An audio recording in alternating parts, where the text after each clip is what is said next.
Germany is back. The classical school of German diplomacy is back. And I think this visit marked, in my view, a return to this classic German diplomacy. How do you assess the overall significance of Chancellor Friedrich Merz's visit to China at this particular juncture in global affairs? And in your view, what concrete outcomes stand out the most?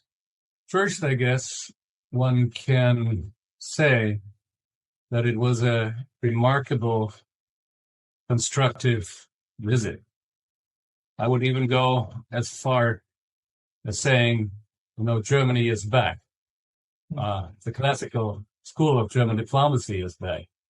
And I think this visit marked, in my view, a return to this classic German diplomacy. Obviously, the Chancellor sought a reset in German-Chinese relations, combining openness for cooperation, also with the willingness to address sensitive issues, but in a discreet and in a respectful manner behind closed doors.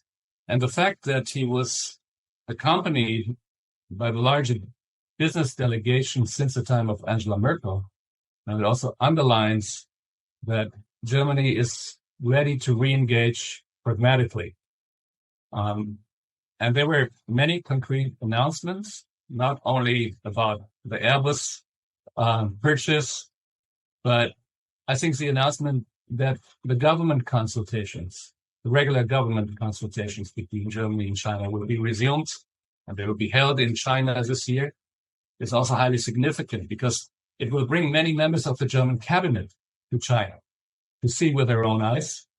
And hopefully this will deepen the mutual understanding at the working level.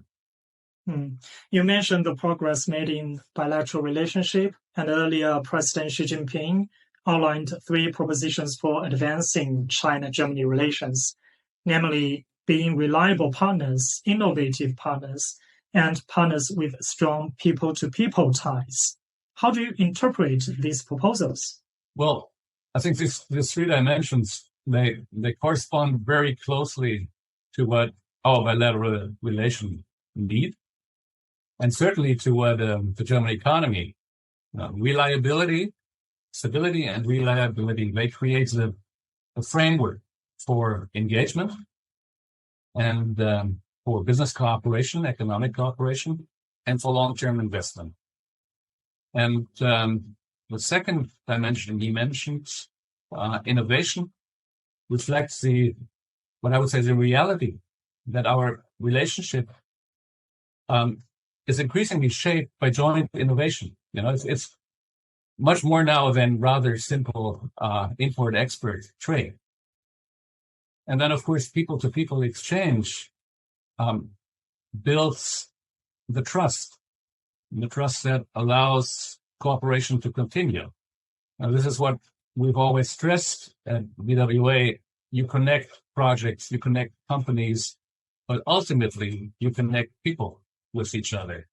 And I think this trust is what shapes the basis for our economic engagement. This is CGTN Radio. Hear the difference.